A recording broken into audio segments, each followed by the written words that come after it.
After 25 years of marriage, she believed her husband was the perfect partner until one receipt exposed his shocking double life as a gay escort. What would you do if your world shattered in front of your neighbors? The Mitchells were the kind of couple everyone envied. Sarah and David had spent 25 years together, building a life that seemed flawless. They lived in a well-kept suburban neighbourhood where each house looked like it was plucked straight from a postcard. Their own home was a reflection of their seemingly perfect partnership. A lush green lawn, flower beds blooming in every colour, and a porch where they spent countless evenings sipping coffee and exchanging stories about their day. David was more than a devoted husband. He was the neighbourhood's go-to man, serving as the president of the Homeowners Association, HOA, for several years. If there was an issue, be it parking disputes, fence regulations, or neighbourhood events, David was the person everyone trusted to handle it. He was calm, fair, and always carried himself with the charm of someone who knew how to keep things running smoothly. Sarah, on the other hand, was the perfect complement to him. Warm, approachable, and always willing to lend a hand, she made their house a second home for the neighbors. The couple was often seen together hosting barbecues, organizing community fundraisers, and playing the perfect hosts during holiday parties. For many, the Mitchells weren't just a couple, they were the glue that held the neighborhood together. But what Sarah valued most wasn't the public admiration. It was the foundation of trust and love that she believed she and David had built. Their marriage wasn't perfect, no marriage ever is, but she thought it was strong. They had 2 grown children, both pursuing their own paths, and Sarah had always felt a sense of pride knowing they had created a family built on loyalty, honesty, and understanding. At least, that's what she thought. It started as small changes. David had always been predictable. He loved routines, breakfast at 7:30, a quick jog around the block at 8, and work from 9 to 5. Even on weekends, his schedule barely shifted. He would tackle house chores in the morning, watch a football match in the afternoon, and spend the evening on the porch with Sarah. But lately, something was different. David began leaving the house more often. He would head out in the evenings with vague excuses about running errands or meeting friends. At first, Sarah didn't think much of it. People's routines change, and maybe David just needed more time to himself. But then the excuses became frequent, and the time he spent away grew longer. When she asked him about it, he would smile in a way that felt distant and reassure her, "Just a few work things, Sarah. Nothing to worry about." Yet worry was exactly what Sarah began to feel. One Saturday evening, as Sarah sat on the porch flipping through an old photo album, David was getting ready to leave. He had already spent the entire afternoon in his study and seemed unusually restless. She watched him fumble with his phone and keys, muttering something about meeting a friend. When she asked who, he hesitated, a split-second pause, barely noticeable, but long enough to make her uneasy. "Just an old colleague," he said, avoiding her eyes as he headed out the door. As Sarah watched him drive away, a strange sensation gripped her. It wasn't suspicion, not yet. It was more like an itch she couldn't scratch, an inexplicable feeling that something wasn't quite right. She told herself she was overthinking. After all, David had never given her a reason to doubt him before, but the unease lingered. The following week, Sarah started noticing more inconsistencies. David received a package one afternoon while he was at work, and when Sarah opened it, expecting something harmless, she found an expensive-looking cologne she'd never seen him wear. It wasn't her birthday or their anniversary, and he hadn't mentioned buying it. When she asked him about it later, he brushed it off with a laugh. "Oh, just something I picked up on a whim," he said casually, but Sarah couldn't help but notice how quickly he changed the subject. Then there was his phone. David had always been indifferent about technology. He rarely kept his phone on him, often leaving it on the kitchen counter or tucked in his study. But now it was always in his pocket. When he wasn't using it, it was face down on the table. And on more than one occasion, she caught him pulling it out late at night, his face illuminated by the screen as he typed furiously. The final straw came 2 weeks later. It was their wedding anniversary, and David had claimed he was stuck in back-to-back meetings at work. Sarah, understanding as ever, spent the evening alone, comforting herself with memories of their past celebrations. She even prepared his favorite meal, thinking he might appreciate the effort when he finally got home. But when David returned that night, he seemed distracted, almost detached. He apologized for missing dinner, kissed her on the cheek, and went straight to bed. The next morning, while cleaning his study, Sarah found something she wasn't supposed to see. A receipt for an upscale restaurant on the other side of town. The date was unmistakable. It was from the night of their anniversary. Her hands trembled as she stared at the slip of paper. It wasn't just the fact that he had lied. It was the implications of the lie. Why would David go to a restaurant on their anniversary and not mention it? Who had he gone with? The questions swirled in her mind, but no answers came. That night, Sarah lay awake, staring at the ceiling as David slept soundly beside her. Her mind replayed every strange behavior, every vague excuse, every half-truth. The trust she had built her life on felt like it was beginning to crack, and for the first time, she found herself wondering, what if there's a part of David's life I don't know about? As the hours stretched on, Sarah resolved to find out. Whatever it was, she needed to know the truth. The day after finding the receipt, Sarah couldn't shake the feeling of betrayal. Every time she glanced at David, she felt a pit in her stomach, a dull ache that refused to go away. She wanted to confront him immediately, but the logical side of her urged patience. If she accused him without proof, he'd simply deny it. She needed more than just a restaurant receipt. She needed answers. Sarah began observing David more closely. The small changes she had previously dismissed now seemed loaded with meaning. His evening outings became more frequent, and his reasons for leaving grew vaguer. Just meeting an old friend, he'd say, it's nothing important. But Sarah noticed that he never volunteered any details. He didn't mention names, places, or why these meetings suddenly consumed so much of his time. Her unease turned into quiet suspicion when David started coming home later and later. One evening, he arrived smelling faintly of cologne, the same cologne from the mysterious package. "You smell nice," Sarah commented, trying to sound casual. David smiled as if he hadn't noticed. "Oh, must have been the air freshener in the car," he replied, a little too quickly. In the following days, Sarah paid closer attention to the little things.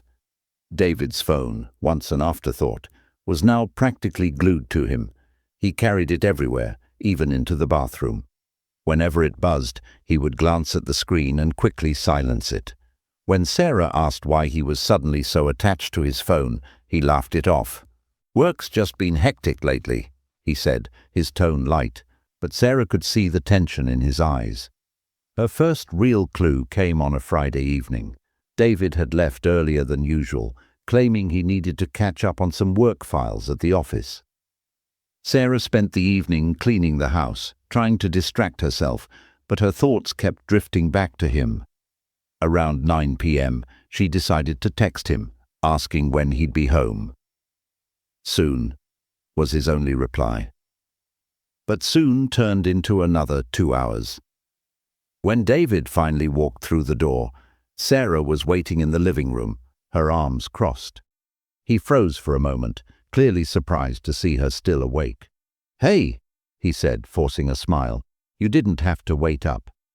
"Where were you?" she asked, her voice calm but firm. David's smile faltered. "I told you, I was finishing some work at the office." Sarah raised an eyebrow. At 11 p.m. He hesitated, then shrugged. Yeah, it took longer than I thought. Nothing exciting, I promise. But Sarah wasn't convinced. She watched as he hurried upstairs, avoiding further conversation. Something about his demeanor didn't sit right with her. He was lying. She was sure of it now. But why? And about what? The following week, Sarah's doubts continued to grow. She started piecing together patterns, replaying moments in her mind that she had once overlooked. David's increased grooming habits, the sudden interest in new clothes, the cologne, all of it pointed to something she didn't want to acknowledge. One afternoon, while tidying up David's study, Sarah found another clue. Tucked beneath a stack of bills was a business card. It was plain, with nothing but a name and a number printed on it. The name, Jason, meant nothing to her, and there was no indication of what kind of business it belonged to. But the discovery felt significant, even if she couldn't explain why. She debated calling the number but decided against it. Instead, she slipped the card into her pocket, resolving to keep it as evidence. At this point, she knew she was searching for something, though she wasn't quite sure what. All she knew was that David was hiding a part of his life from her, and she couldn't ignore it any longer. Then came the moment that changed everything. It was a quiet Wednesday morning.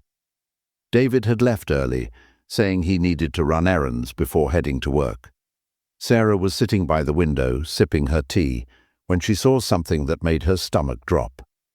Across the street, parked near the corner, was a black sedan. She recognized it immediately.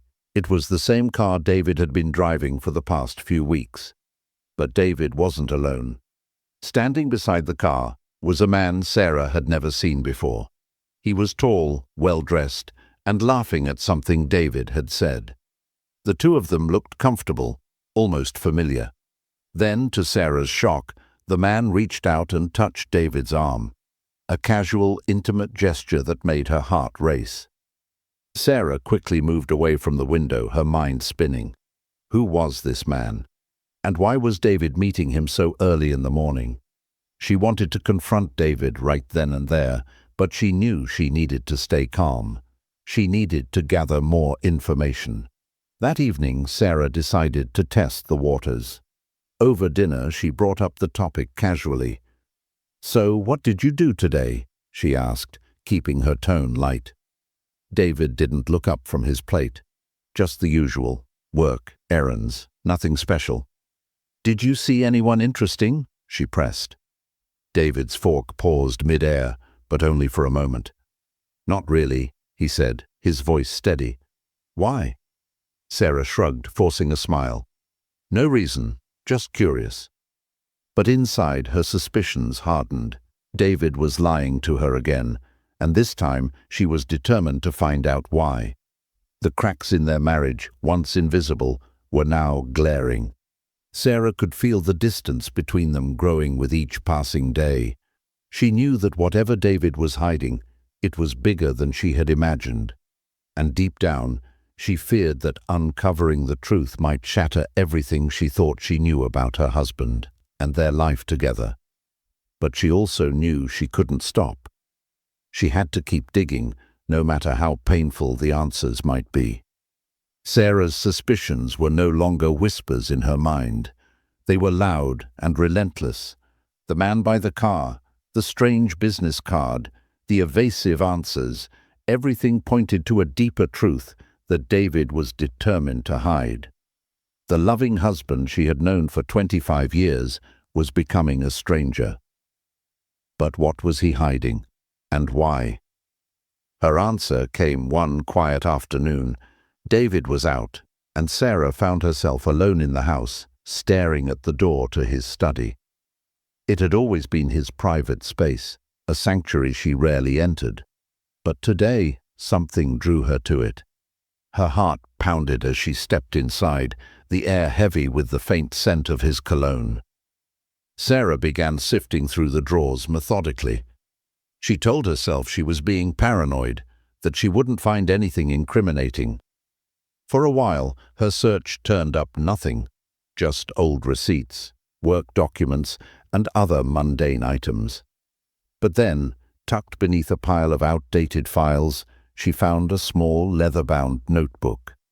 Her hands trembled as she opened it. Inside, she found names, dates, and locations, each meticulously written in David's familiar handwriting. At first, she didn't understand what she was looking at, but as she flipped through the pages, the pattern became clear. The names were clients, the dates were appointments, and the locations were high-end hotels and private residences. Sarah's breath caught as the realization hit her. David wasn't just meeting friends or colleagues. He was leading a double life, as an escort. Her legs felt weak, and she sank into the chair by the desk. The man she had trusted with her heart and her life had been lying to her, not just about small things, but about the very fabric of their marriage. As she stared at the notebook, a whirlwind of emotions consumed her: anger, betrayal, heartbreak. But beneath it all, a grim resolve began to take shape. She needed to know everything.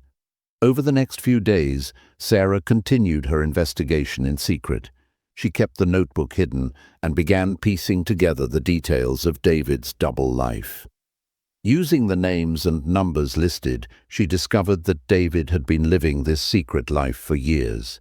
His clients included powerful men, wealthy businessmen, and influential figures, all of whom paid handsomely for his time and discretion.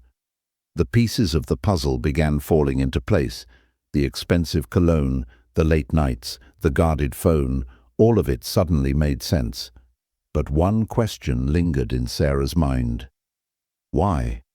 Why had David chosen this path, and how long had he been lying to her? The answer, Sarah knew, wouldn't come from quiet observation. It would only come from confrontation. But confronting David privately didn't feel right. His betrayal wasn't just personal. It had invaded every aspect of their shared life, including their community. If he wanted to play the role of the charming, respectable HOA president while leading a secret life, then Sarah would make sure everyone saw the truth. Sarah's opportunity came sooner than she expected. The monthly HOA meeting was approaching, and David was set to preside over it as usual. The thought of sitting in that room, surrounded by neighbors who trusted and admired him, made her stomach churn. But it also gave her an idea. She spent the days leading up to the meeting preparing herself. She rehearsed what she would say, how she would reveal the truth in a way that left no room for denial. She gathered her evidence, the notebook, receipts, and other documents she had uncovered, and organized them neatly. Every detail had to be perfect. This wasn't just about exposing David. It was about reclaiming her dignity. Despite her resolve, the nights were the hardest. Lying beside David, pretending everything was normal, felt like a betrayal of herself. He would occasionally reach out to hold her hand or kiss her goodnight, and she forced herself to stay calm, even as her anger simmered beneath the surface. She reminded herself that patience was key. If she acted too soon, she risked giving him a chance to cover his tracks. The day of the HOA meeting finally arrived. Sarah watched as David prepared himself, ironing his shirt and fixing his tie with the same confidence he always carried. He smiled at her before leaving, oblivious to what was about to unfold.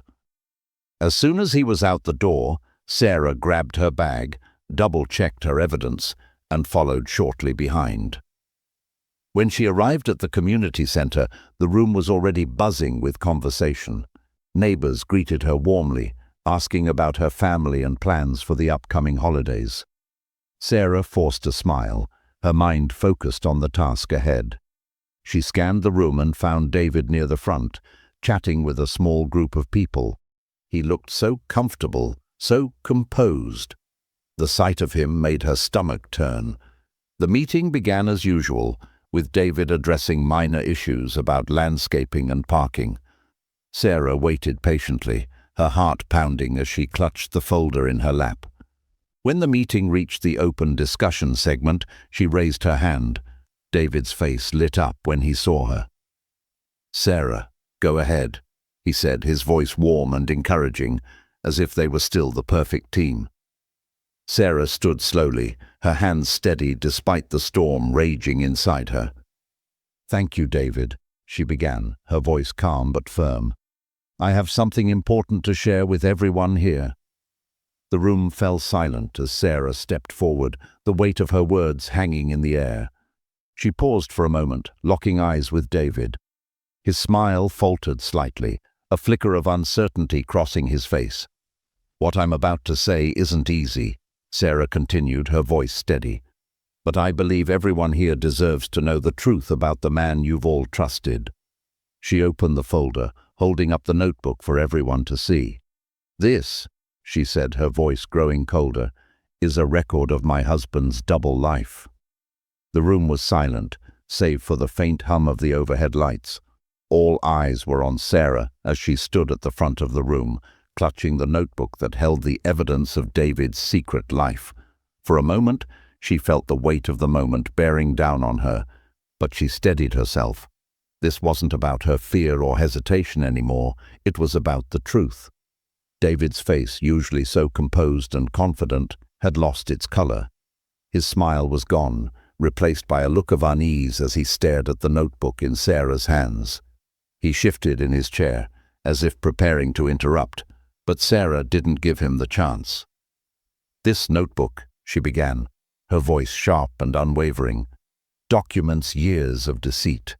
While I believed I was married to a man I could trust, David was leading a life I never could have imagined.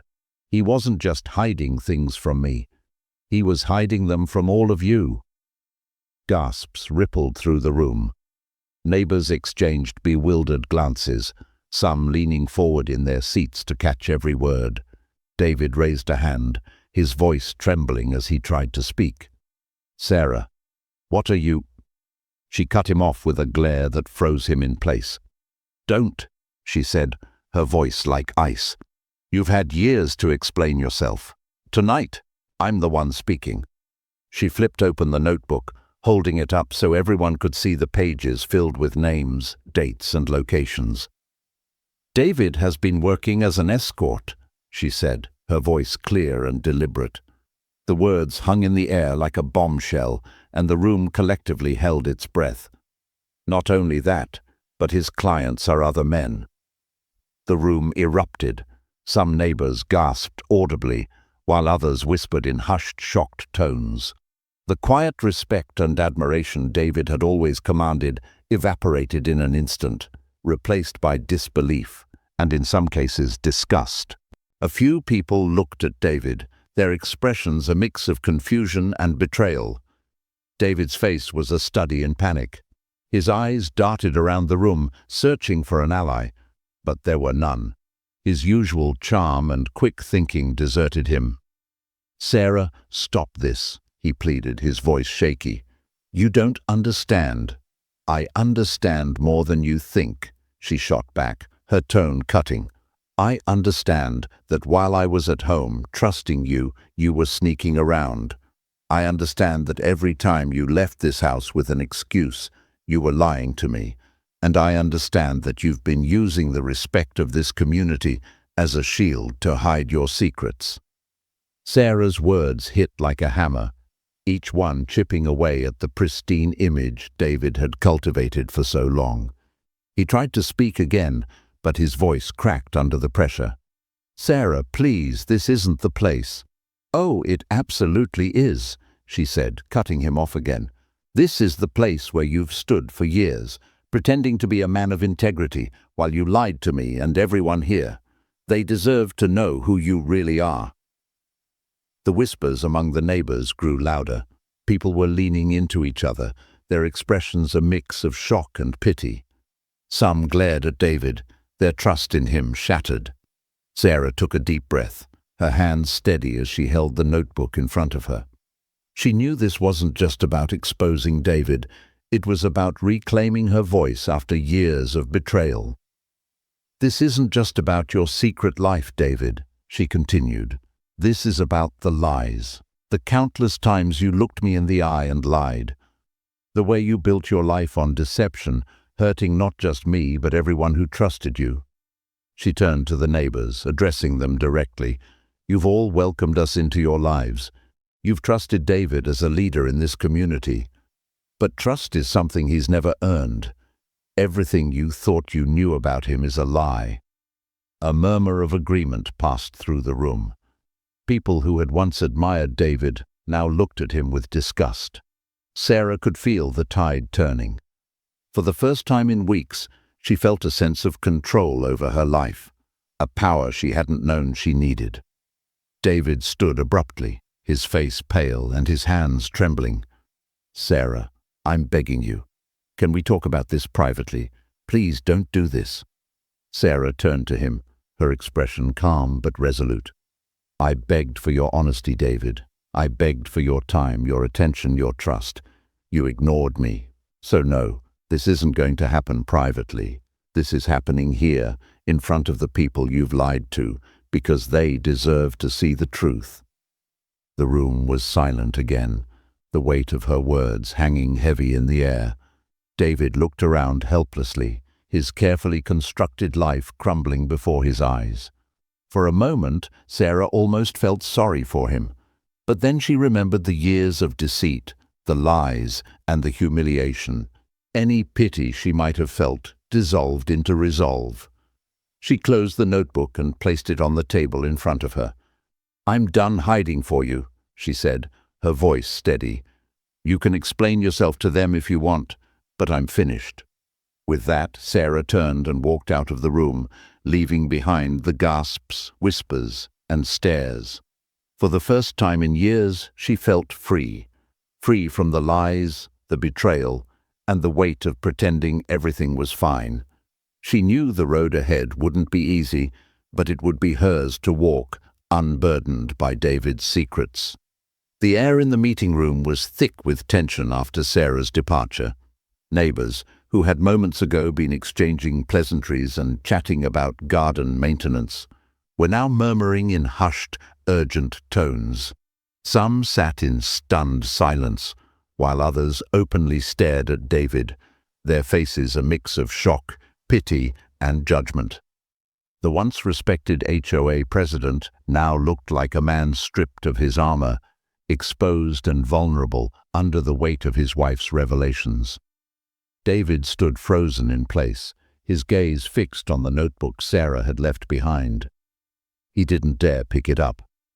His mind raced, but no coherent thought emerged. He could feel the weight of the stares from every corner of the room, each one like a dagger piercing the carefully constructed facade he had maintained for so long. One of the neighbors, a middle-aged man named Tom, broke the silence.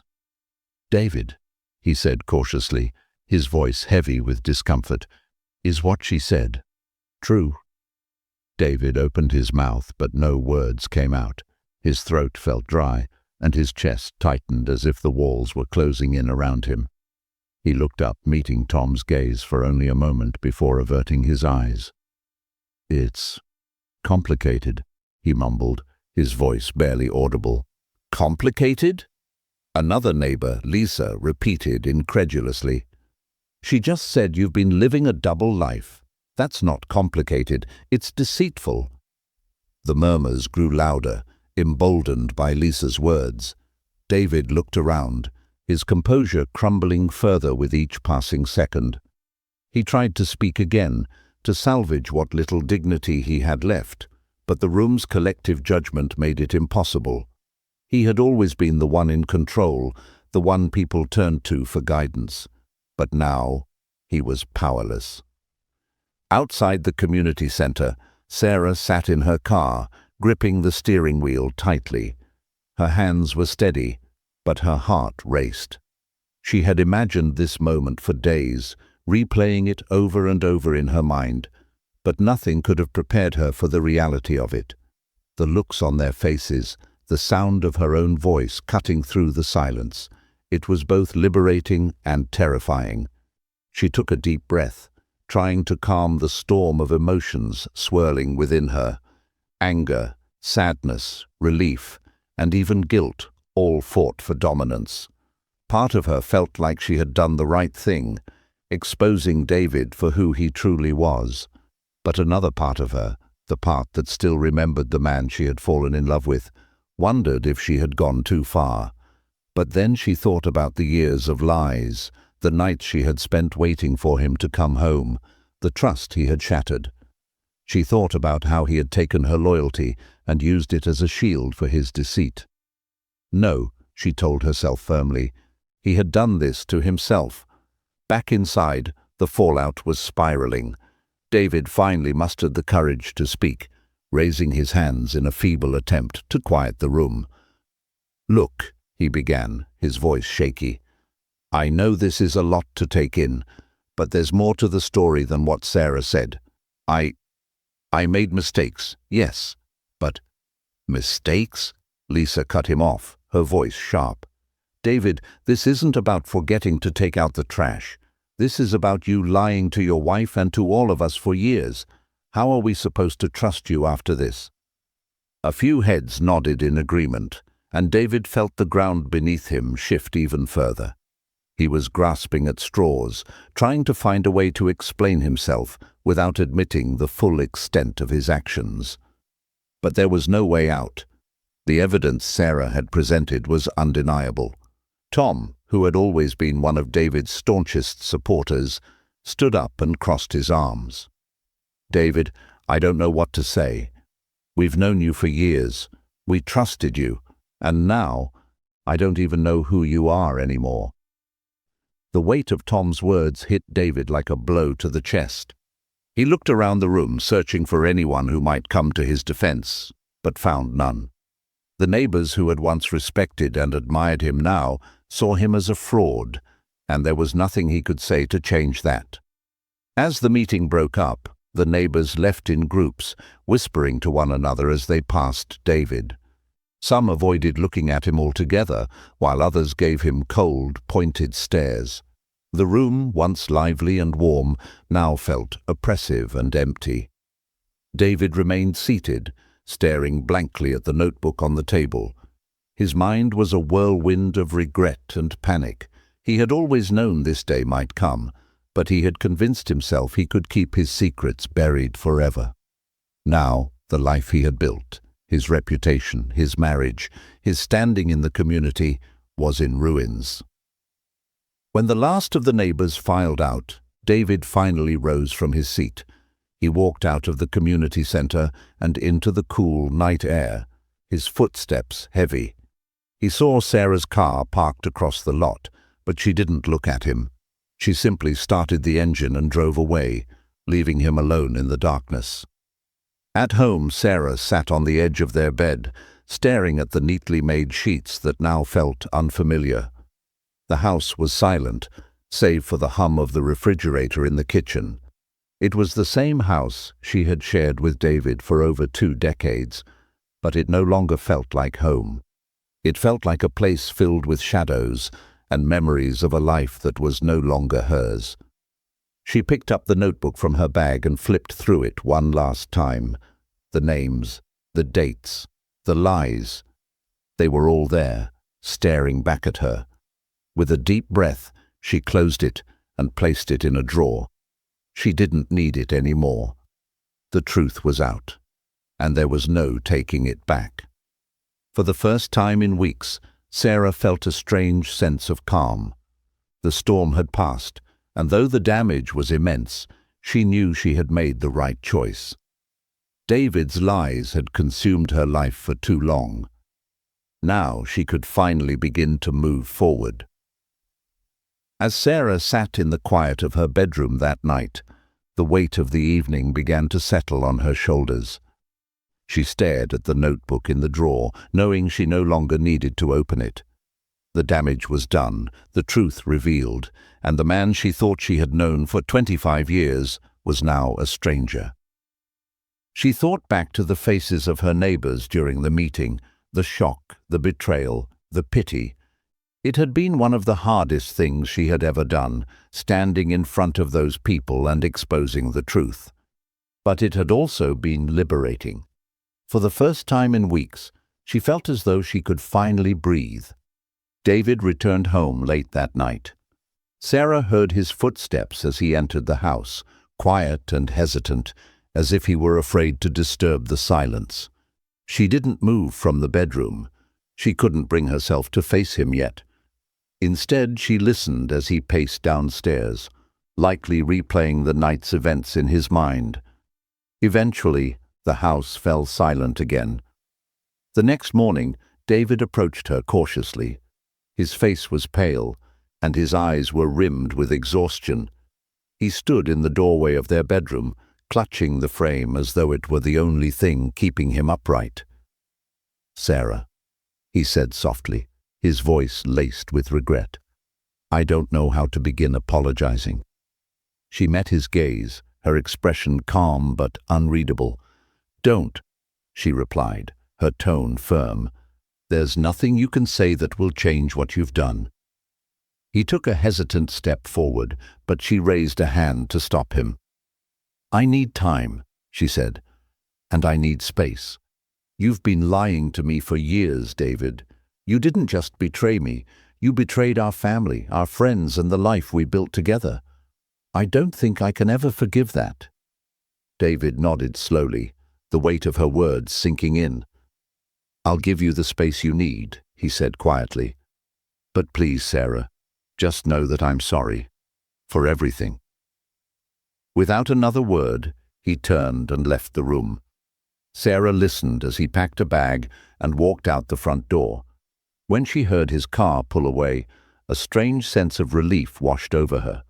The house felt empty, but it also felt like hers again, a place where she could begin to rebuild. The weeks that followed were difficult, but they brought a sense of clarity Sarah hadn't felt in years. She threw herself into activities she had neglected, long walks, catching up with old friends, and even picking up a new hobby. Slowly but surely, she began to feel like herself again. The fallout in the neighbourhood was immediate. News of the HOA meeting spread quickly, and David's reputation was in shambles. Sarah heard whispers about how he had resigned from his position and how many neighbours had cut ties with him completely. She didn't care. For once, she wasn't concerned about what others thought. This time, she was focused on herself. One evening, her friend and neighbour Lisa came over with a bottle of wine. They sat together on the porch, watching the sun dip below the horizon. "You were brave," Lisa said, breaking the comfortable silence. "I don't think I could have done what you did." Sarah gave a small smile, the first genuine one in a while. "I didn't feel brave at the time," she admitted, "but I knew I couldn't keep living a lie.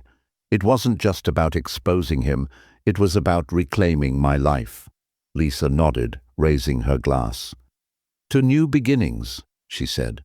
"To new beginnings," Sarah echoed, clinking her glass against Lisa's.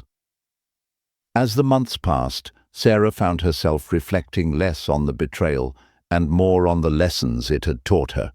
She had learned the importance of trusting her instincts, of standing up for herself, and of letting go of things that no longer served her. David's betrayal had been devastating, but it had also been a turning point, a moment that forced her to take control of her own happiness. She decided to sell the house. It was too full of memories, both good and bad, and she knew she needed a fresh start.